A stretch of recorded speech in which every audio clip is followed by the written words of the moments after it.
성도 여러분들 안녕하십니까? 행복한 안식일을 시작하는 시간이 되었습니다. 이제 함께 찬미를 부르시면서 예배를 준비하도록 하겠습니다. 처음에 부르실 찬미는 504장 찬미입니다. 매일 매순간을 살아갈 때. 이 찬미는 신드리 집사님과 국중신 장로님의 듀엣으로 함께 찬양하도록 하시겠습니다.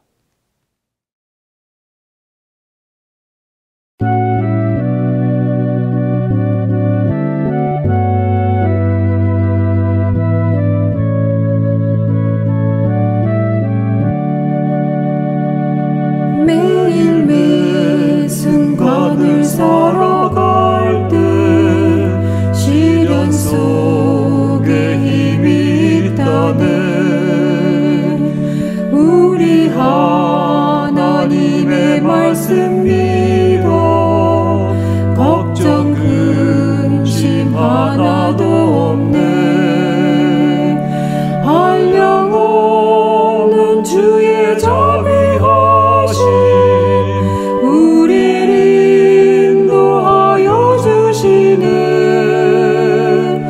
슬픔 있는 곳에 기쁨 주며 고통 중에 평화 주시네.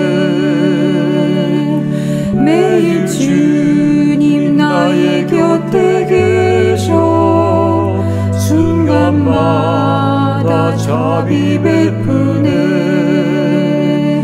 나의 모든 염려 제하시고 새 힘 내게 허락하시네. 그의 보배로운 자녀들을 몸소 보호하여 주시며 끝날까지 함께 하실 것을 주님 친히 약속하셨네. 주님 내가 시련 당할 때에 주의 약속 믿게 하소서. 하나님의 말씀 의지하여 위로 얻게 하여 주소서. 주여 어려운 일 당할 때에 주의 귀한 손길 펴시사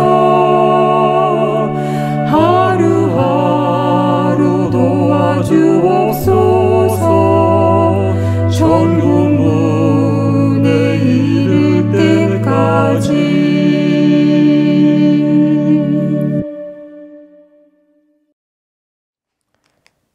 이어지는 찬미는 420장 찬미입니다. 주 예수보다 더 귀한 것은 없네. 손청숙 집사님의 찬양으로 함께 부르시겠습니다.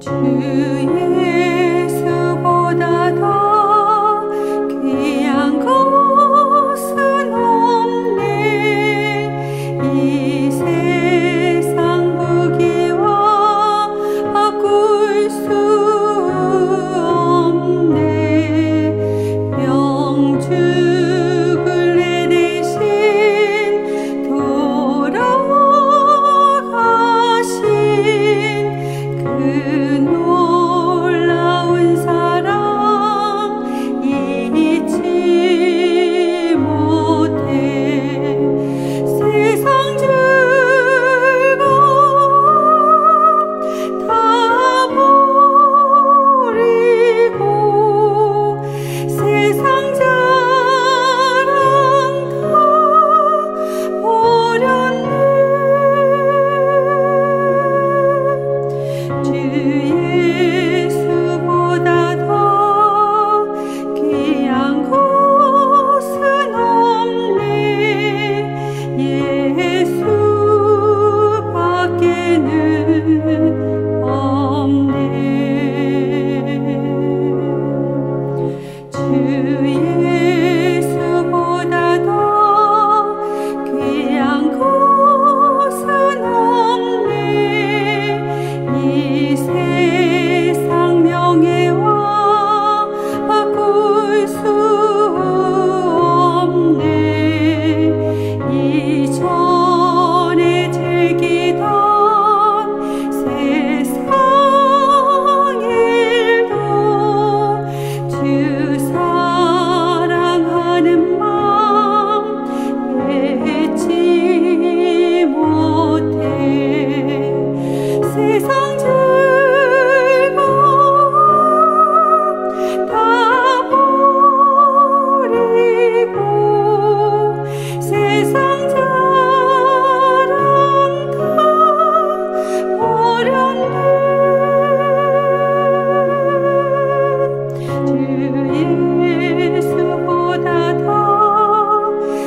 예배를 시작하시면서 부르실 찬미는 542장 찬미입니다.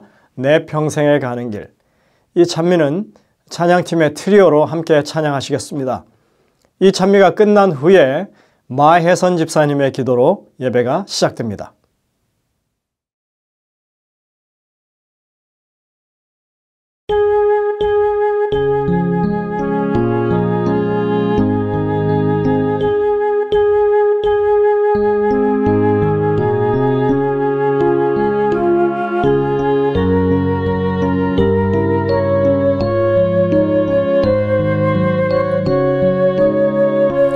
내 평생에 가는 길 순탄하여 늘 잔잔한 강 같든지 큰 풍 바람 무섭고 나의 영혼은 늘 평안하다. 내 영혼 평안해 내 영혼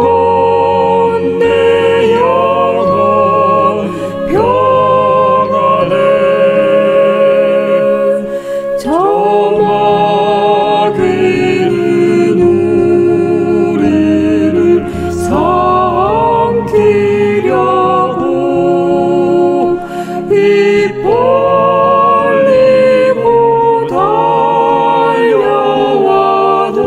달려와도 주 예수는 우리의 대장되리 끝내 싸워서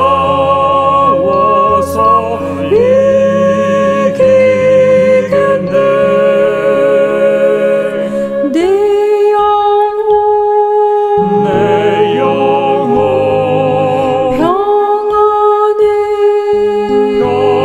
평안해 내 영혼 평안해 내 지은 죄 중하고 중하여도 주 예수께 다 맡기면 그 십자가 피로써 씻으시니 내가 눈같이 정하겠네. 내 영혼 평안해 내 영혼 평안해 저 공중에 구름이 일어나며 큰 나팔이 울려날 때 주 오셔서 세상을 심판해도 나의 영혼은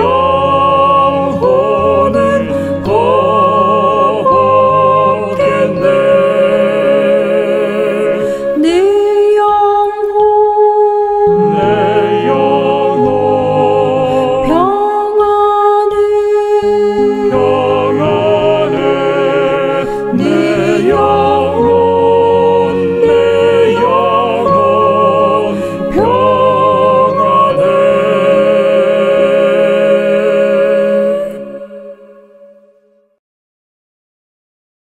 하나님 아버지, 죄 많은 저희들을 주님의 자녀로 삼아주심에 감사드립니다. 복잡하고 무섭고 어지러운 세상에서 저희들을 위험으로부터 주님의 길로 인도하심에 감사드립니다. 그럼에도 불구하고 지난 일주일 동안 하나님을 멀리하고 내가 세상의 주인인 양 살아온 죄를 범하였다면 용서하여 주시옵소서. 아직도 어려움들이 닥칠 때마다 하나님을 찾기보다는 내가 어찌 해보려는 우리의 자만심을 용서해 주시고 내가 아닌 하나님이 우선이라는 것을 항상 깨달으며 살게 하여 주시옵소서. 저희 교회 성도님들의 어려움을 살펴주시옵소서. 주님의 양들을 이끄시는 담임 목사님의 어머니께서 위중한 병환 중에 있습니다. 주님의 종 되신 목사님께서 이 일로 목회 일을 하는 데 있어서 심적으로 방해가 되지 않게 어머님의 건강을 하루속히 회복시켜 주시옵소서. 또한 충성된 주님의 자녀였던 강현일 장로님을 여의고 마음의 상심을 안고 살아가는 강영순 집사님을 위해 기도드립니다. 저희들의 마음도 이러하건대 집사님의 텅 빈 가슴을 하나님의 축복과 사랑으로 가득 채워주셔서 더 이상 주저하지 않고 다시 활기차게 일어나서 장로님께서 못다 하신 봉사를 기쁨으로 할 수 있게 힘을 주시옵소서. 혹여 재난으로 또는 마음의 상처로 인해 근심 중에 있는 자녀들이 있다면 너무 힘들어서 또한 너무 괴로워서 주님을 멀리하는 일이 없게 늘 위로하여 주시옵시고 채워지는 치유되는 경험을 맛보게 하여 주시옵소서. 그리고 많은 주님의 자녀들이 병원으로 고통 중에 있습니다. 주님께서는 그분들을 일일이 잘 아시겠사오니 그들의 기도가 헛되지 않게 또 지치지 않게 한 줄기 희망을 속히 보게 하여 주시옵소서. 또한 연로하신 분들께서 매일 세리토스 교회를 위해 기도하시는 일들이 중단되지 않게 그들의 건강을 지켜주시옵고 날마다 본향을 사모하며 하루하루 기쁘게 살아갈 수 있게 축복하여 주시옵소서. 이 지구상에 있는 모두가 하나님의 자녀로서 한 형제임에도 불구하고 서로 뺏고 죽이는 전쟁이 계속되고 있습니다. 하나님께서 울부짖는 어린 소녀들의 기도를 기억하시니 하루속히 전쟁이 종식되어서 어린 소년, 소녀들이 이제는 전쟁의 공포에서 벗어나 일상생활로 돌아갈 수 있게 도와주시옵소서. 한국에 나가 있는 성도님들이 모든 일정을 마치고 무사히 잘 돌아올 수 있게 잘 지켜주시옵소서. 오늘도 안식일을 맞이하는 첫 예배 시간입니다.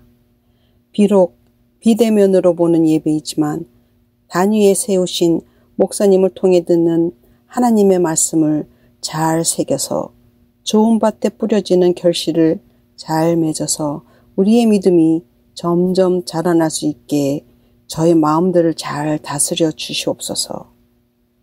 예배가 마칠 때까지 사단의 방해를 받지 않도록 이 시간 잘 지켜주시옵기를 사랑이 많으신 예수님 이름으로 간절히 기도합니다. 아멘.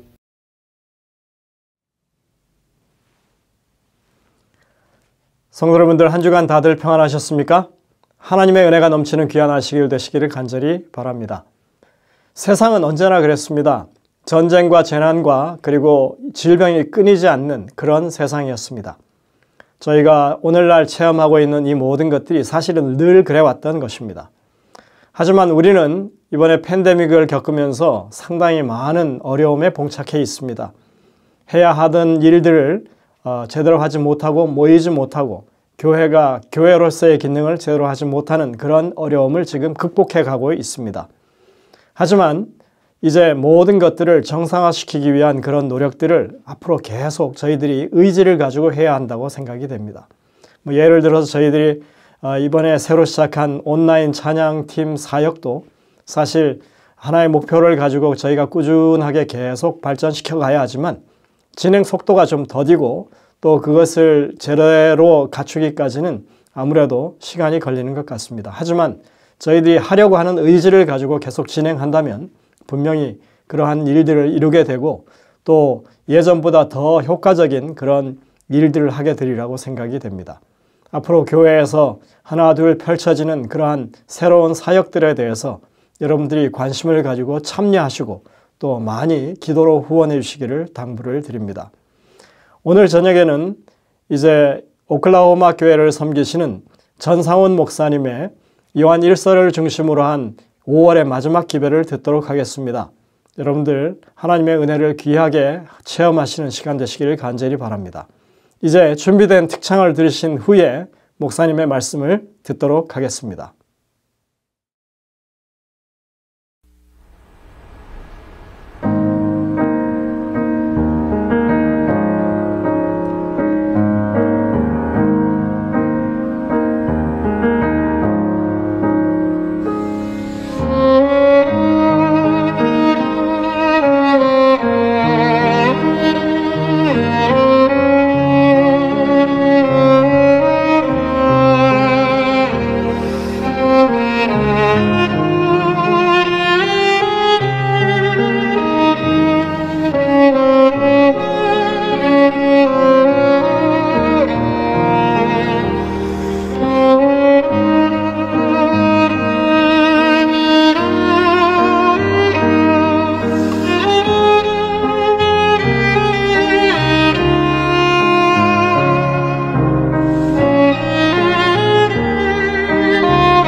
하나님의 말씀 요한일서 4장 7절로 11절까지의 말씀을 보시겠습니다.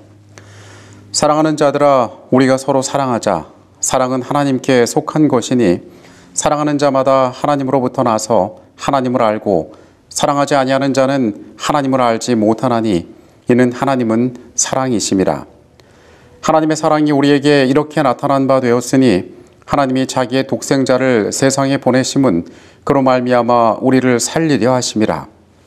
사랑은 여기 있으니 우리가 하나님을 사랑한 것이 아니요 하나님이 우리를 사랑하사 우리의 죄를 속하기 위하여 화목제물로 그 아들을 보내셨음이라. 사랑하는 자들아, 하나님이 이같이 우리를 사랑하셨은즉 우리도 서로 사랑하는 것이 마땅하도다. 성도 여러분, 하나님의 보호하심 가운데 지난 한 주간 평안하셨습니까? 우리로 모든 수고를 마치고 이 안식일이 시작하는 시간에 말씀으로 모이게 하셨습니다. 벌써 5월의 마지막 시간이 되었습니다. 지난 시간들 가운데 함께 하셨던 것처럼 이 시간 속에도 같이 계셔서 우리가 말씀 가운데 길을 발견하고 삶에 필요한 교훈들을 얻는 귀한 시간이 되기를 이 시간 간절히 바라겠습니다. 예수께서는 그분의 마지막 여정을 향하고 계셨습니다.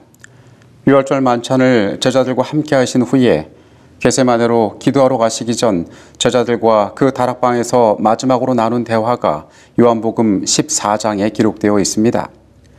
요한은 이때의 이야기들을 복음서 가운데 유일하게 우리에게 전해줍니다. 예수님께서는 우리가 잘 아는 재림의 허락, 요한복음 14장 1절에서 3절까지 나오는 내가 가서 너희를 위하여 나라를 예비하겠다는 말씀을 제자들에게 하십니다. 그리고 어떻게 하면은 너희가 아버지께서 계신 그곳으로 올 수 있는지 이어서 말씀하고 계십니다. 내가 곧 길이요 진리요 생명이니 나로 말미암지 않고는 아버지께로 올 자가 없느니라. 너희가 나를 알았다면 내 아버지도 알았으리로다. 이제부터는 너희가 그를 알았고 또 보았느니라. 길이요 진리요 생명이신 예수를 통하여서 아버지께 갈 수 있다고 그분께서 제자들에게 말씀하셨지만은 제자들은 이 예수의 말을 이해하지 못하였습니다. 빌립이 묻습니다. 주여, 아버지를 우리에게 보여주옵소서. 그리하면 족하겠나이다. 예수의 말씀을 알아듣지 못하고 이 말을 하는 제자를 향하여 예수께서 이렇게 말씀하십니다. 빌립아, 내가 이렇게 오래 너희와 함께 있으되 내가 나를 알지 못하느냐? 나를 본 자는 아버지를 보았거늘 어찌하여 아버지를 보이라 하느냐? 예수께서는 다시 한번 진리를 소개하십니다. 내가 아버지 안에 거하고 아버지는 내 안에 계신 것을 내가 믿지 아니하느냐? 내가 너희에게 이르는 말은 스스로 하는 것이 아니라 아버지께서 내 안에 계셔서 그의 일을 하시는 것이라. 내가 아버지 안에 거하고 아버지께서 내 안에 계심을 믿으라. 그렇지 못하겠거든 행하는 그 일로 말미암아 나를 믿으라. 예수님의 말은 하나님의 말씀이었고 그분께서 하시는 모든 일은 하나님의 사업이었음을 이야기합니다. 그래도 믿어지지 않는다면 내 행하는 일을 통하여 나를 믿으라고 그분께서는 말씀하셨습니다. 이에 더하여 예수께서는 마지막을 앞두시고 그분의 제자들에게 한 가지 약속을 더하십니다. 내가 진실로 진실로 너희에게 이르노니 나를 믿는 자는 내가 하는 그 일을 그도 할 것이요 또한 그보다 큰 일도 하리니 이는 내가 아버지께로 감이라. 이 요한복음 14장의 대화는 복음서 가운데 요한만이 우리에게 남겨준 기록입니다. 그리고 이 가운데에서 우리는 이 재림의 허락을 주목하여 잘 알고 있지만은 그 뒤에 이어지는 예수님과 제자들의 대화에 더 유의할 필요가 있습니다. 예수님께서는 이 모든 사역 가운데 왜 자신이 이 땅에 왔으며 어떠한 일을 감당할 것이고 어떠한 미래를 너희를 위하여 준비할 것인지에 대해서 말씀하셨습니다. 스스로를 길이요 진리요 생명이라고 소개하고 나로 말미암지 않고는 아버지께로 갈 수 없다라고 말씀하십니다. 그런데 제자들은 그분 자신이 하나님 되심을 여전히 받아들이지 못하고 깨닫지 못하고 있었습니다. 빌립의 질문으로 시작된 예수와의 대화 가운데에 예수님께서는 그 자신이 하나님의 일을 말하고 하나님 일을 행하는, 그래서 그 행함으로 예수께서 어떠한 분이신지 알 수 있는 존재라고 이야기합니다. 더 나아가서 예수께서는 나를 믿는 자는 나의 행한 일을 하고 이보다 더 큰 일을 하리라고 이야기합니다. 하나님께서 이 땅에 그분의 공생의 기간 동안에 부어주셨던 그 능력이 예수를 믿고 따르는 자들에게 동일하게 내릴 것임을 약속하는 것입니다. 안타깝게도 제자들은 예수께서 십자가의 운명을 맞이하실 때까지 이 밤에 그들에게 하신 이 말씀을 온전히 깨닫지 못하였던 것 같습니다. 그러나 십자가 이후로 그들이 예수께서 그 밤에 그들에게 하셨던 모든 말씀을 그들이 이해하고 받아들였을 때 그들의 운명은 달라지게 되었습니다.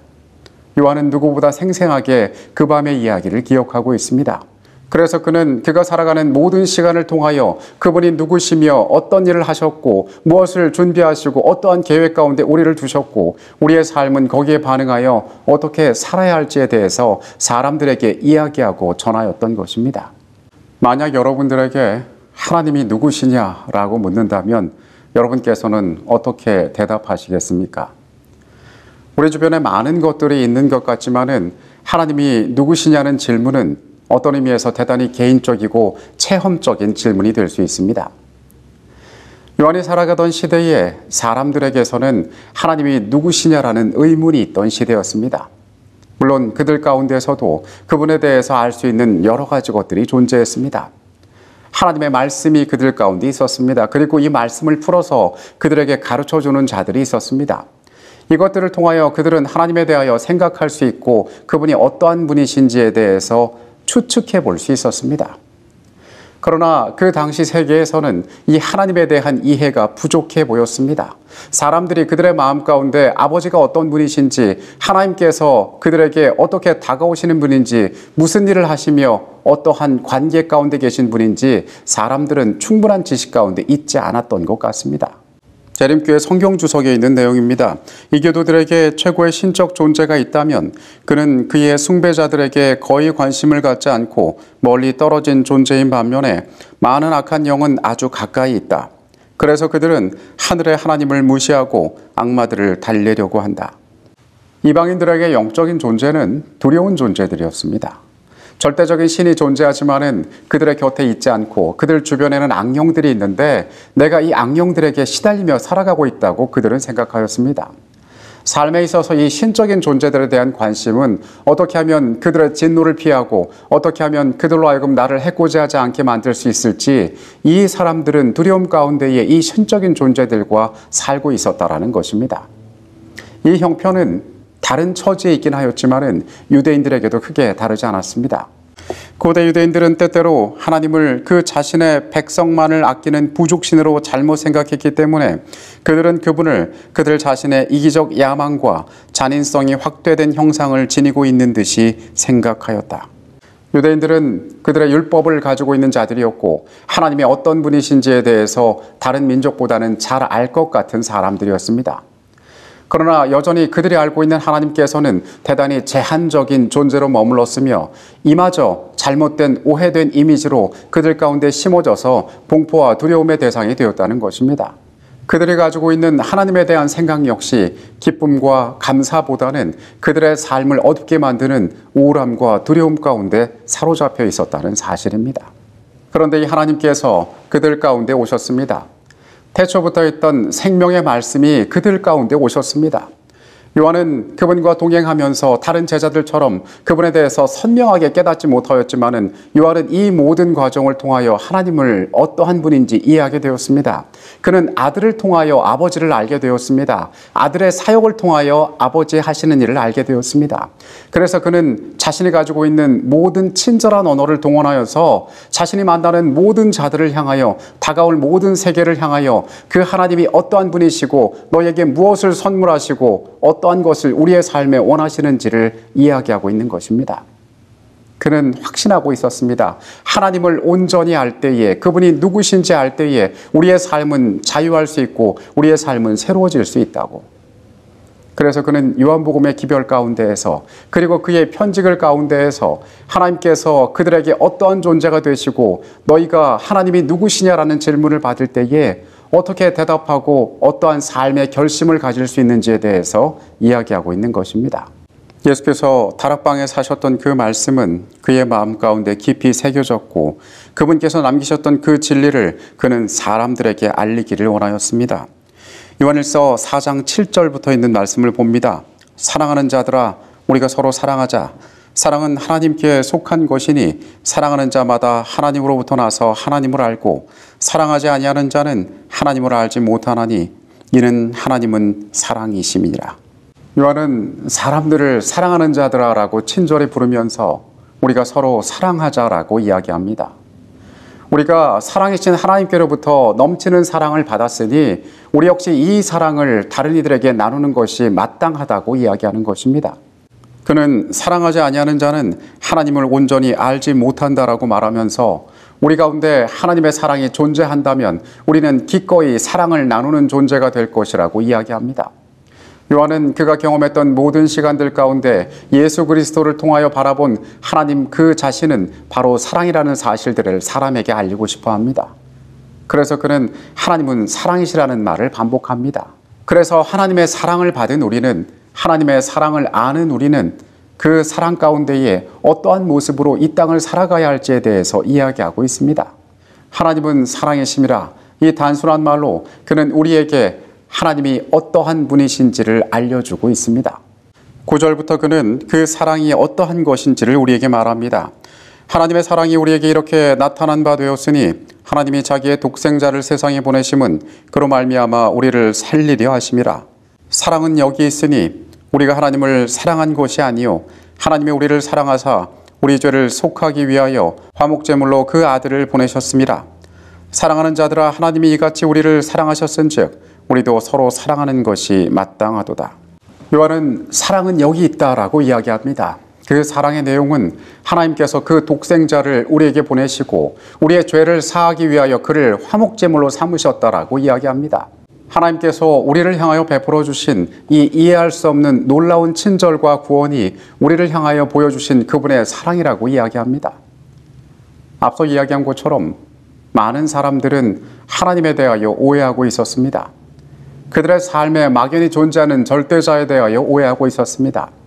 율법을 통하여 바라보던 하나님에 대하여도 오해하고 있었습니다. 그들의 삶에는 두려움이 존재했습니다.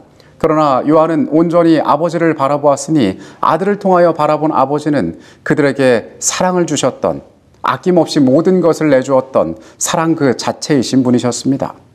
그래서 요한은 11절에 다시 한번 호소합니다. 하나님께서 이런 사랑을 우리에게 주셨기 때문에 우리가 서로 사랑하는 것이 마땅하다라고 이야기합니다. 그가 이야기하고 있는 복음은 그들 세계의 가치관을 바꾸는 것이었습니다. 하나님을 온전히 이해하게 하는 것이었습니다. 예수께서 이 땅에 오신 목적을 성취하는 것이었습니다. 그것으로 하여금 사람들이 알게 하고 알 뿐만 아니라 삶의 변화를 요구하는 것이었습니다. 그 일을 통하여 하나님의 일이 이 땅에서 이루어지고 그분께서 영광을 받으시는 것이 그의 사역이었습니다. 참된 모든 제자들에게서 이 사랑은 거룩한 불처럼 마음의 제단에서 불타오른다. 하나님의 사랑이 그리스도를 통하여 나타난 것은 이 세상이었다. 당신의 자녀들이 결백한 생애를 통하여 이 사랑을 반사해야 할 곳도 역시 이 세상이다. 이와 같이 하여 죄인들은 십자가로 인도함을 받아 하나님의 어린 양을 바라보게 될 것이다. 교회에 다니는 사람들, 더 정확히는 예수를 믿는 사람들은 다른 사람들에게 친절하고 베풀 줄 아는 자들입니다. 이 사람들의 삶의 도목 가운데에는 어떻게 하면 남을 도울 수 있을까? 어떻게 하면 다른 일을 행복하게 할 수 있을까? 어떻게 하면 내가 가진 것들을 나눌 수 있을까라는 생각이 들어 있습니다. 교회에 대해서 이러한 마음과 생각을 갖게 한 것은 바로 아버지께서 우리에게 주신 사랑 때문이었습니다. 그래서 아버지의 사랑을 받은 자들은 서로 사랑해야 하는 존재들임을 요한은 여기서 우리에게 일깨우고 있습니다. 그 모든 것이 아버지 하나님을 온전히 이해하는 데서부터 시작되었습니다. 하나님께서 사랑이심을 깨닫는 데부터 시작되었던 것입니다.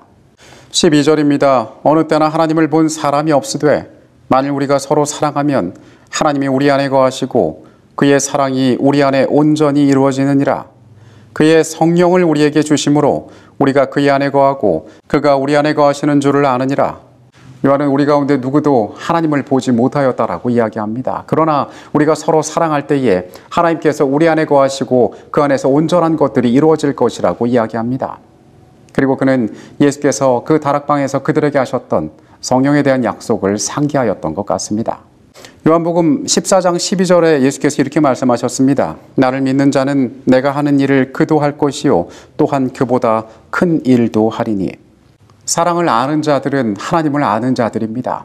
그리고 그들 가운데 성령이 약속되어 있습니다. 그리고 성령께서 그들에게 합당한 일들을 위하여 합당한 능력들을 허락하실 것이고 그들은 하나님의 일들을 이 땅에서 행하게 될 것입니다. 이것이 처음부터 예수께서 이 땅에 오셔서 죄 가운데 살아가는 소망 없는 자들로 하여금 아버지를 알고 어떠한 삶을 살아가야 할지 보여주신 인생이었습니다. 요한일서 3장 24절에서 요한은 말합니다. 그의 계명을 지키는 자는 주 안에 거하고 주는 그의 안에 거하시나니 우리에게 주신 성령으로 말미암아 그가 우리 안에 거하시는 주를 우리가 아느니라.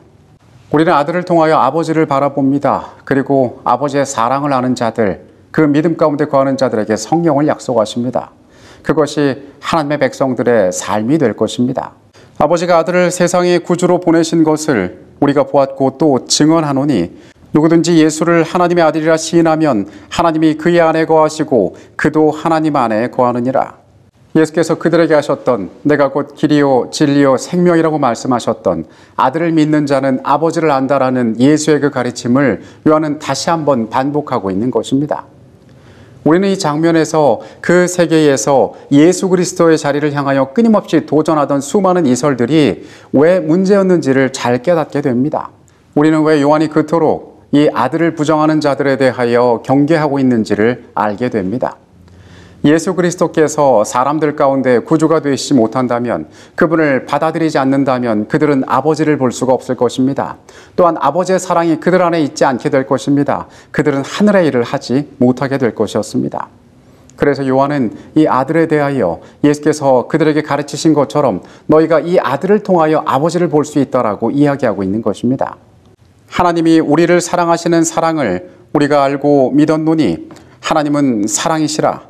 사랑 안에 거하는 자는 하나님 안에 거하고 하나님도 그의 안에 거하시느니라. 이로써 사랑이 우리에게 온전히 이루어진 것은 우리로 심판날에 담대함을 가지게 하려 함이니 주께서 그러하심과 같이 우리도 이 세상에서 그러하니라. 사랑 안에 두려움이 없고 온전한 사랑이 두려움을 내쫓나니 두려움에는 형벌이 있음이라. 두려워하는 자가 사랑 안에서 온전히 이루지 못하였느니라. 우리가 사랑함은 그가 먼저 우리를 사랑하셨음이니라. 요한은 반복하여 하나님은 사랑이시라라고 이야기하고 있습니다.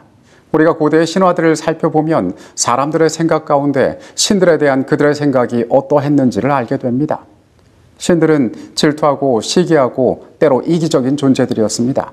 그런 신들의 판단과 신들의 유흥에 따라서 연약한 인간의 운명이 결정된다고 사람들은 믿었습니다. 그들 스스로가 어찌할 수 없는 그러나 절대적인 존재이기 때문에 그들이 조심해야 하는 존재로 신들을 바라보고 있었던 것입니다.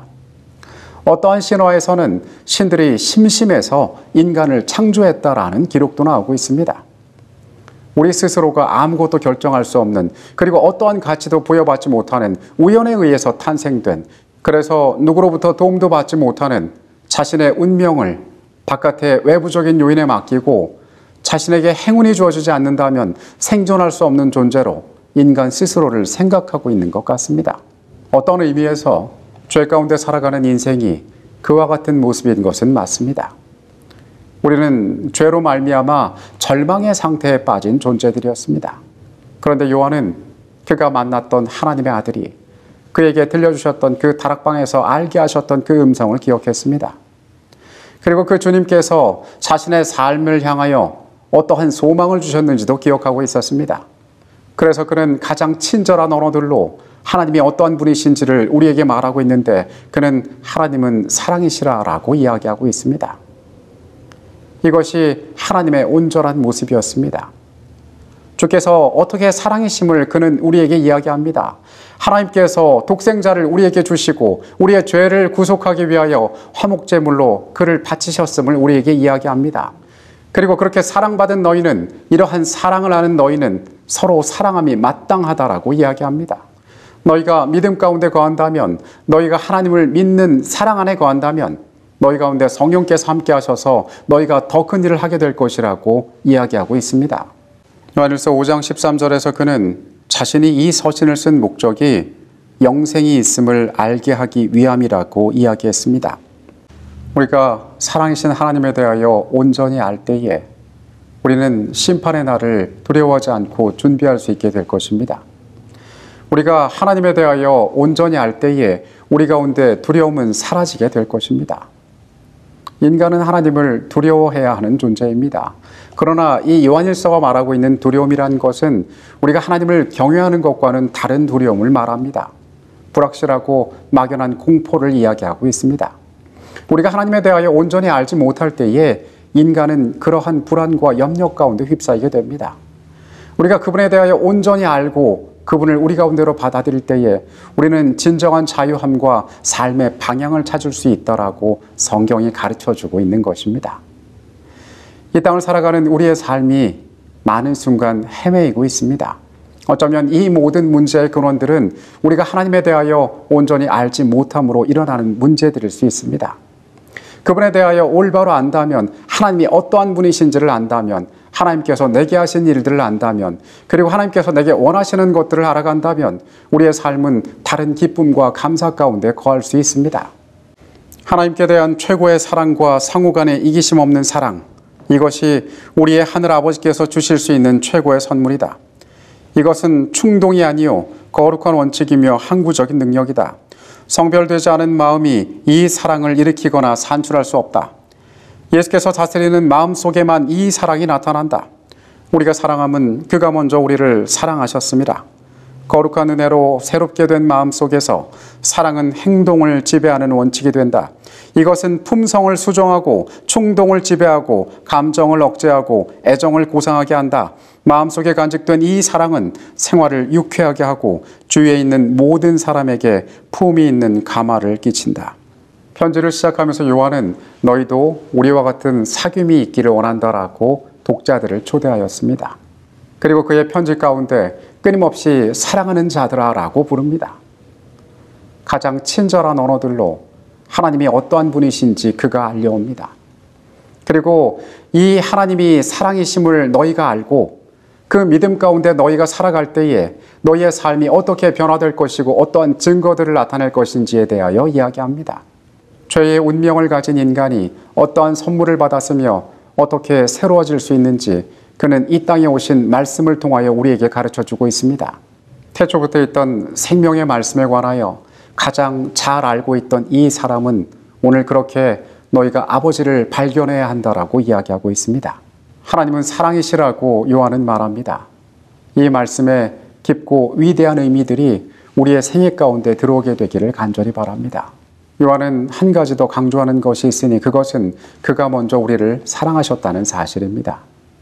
합당하지 않은 알지 못하는 자를 먼저 사랑하신 하나님의 사랑이 얼마나 놀라운지에 대하여 그가 이야기합니다. 여러분, 우리의 삶을 지배하는 것은 사랑이신 하나님에 대한 믿음이 되어야 합니다. 그 모든 원천에서 우리 가운데 사랑이 있을 때에 우리의 연약한 인생은 세상을 향하여 아버지의 일을 할 수 있을 것입니다. 우리가 기꺼이 그 일을 협력하기 위하여 믿음을 갖는다면 성령께서 우리의 삶을 도우실 것입니다. 어떤 면에서 하나님은 사랑이시라는 이 말은 추상적이고 이론적인 말처럼 들리지만은 우리의 삶에 있어서 가장 중요한 원칙의 시작이 되는 말씀이라는 것을 오늘 우리는 깨닫습니다. 우리 안에 그 사랑이 있을 때 하나님께서 우리의 생애 가운데 아름답게 역사하시고 아버지가 있는 곳으로 우리의 생애를 인도하실 것입니다. 이 시간 말씀을 마치겠습니다. 거룩하신 아버지 하나님, 우리의 생애가 하나님에 대하여 얼마나 알고 있습니까? 하나님은 사랑이시라라고 말씀하시는 이 성경의 말씀을 우리가 깊이 깨닫게 하여 주시옵소서. 아들을 통하여 보여주신 그 사랑을 우리가 믿게 하시고 그 사랑 안에 거하는 자들 되게 하여 주시옵소서. 서로 사랑하는 자들 되게 하여 주시옵소서. 세상의 어떠한 것으로도 우리의 믿음이 흔들리지 않게 하여 주시옵소서. 성령께서 우리 가운데 거하심으로 예수께서 말씀하신 더 큰 일을 우리가 할 수 있는 자들이 되게 하여 주시옵소서. 이 땅에 살아가는 곤고한 삶을 아시는 주님, 우리에게 사랑으로 다가오셔서 우리를 일깨우시고 우리를 새롭게 하여 주시옵소서. 이 시간에 같이 계셨음에 감사드립니다. 예수 그리스도 이름으로 기도합니다. 아멘.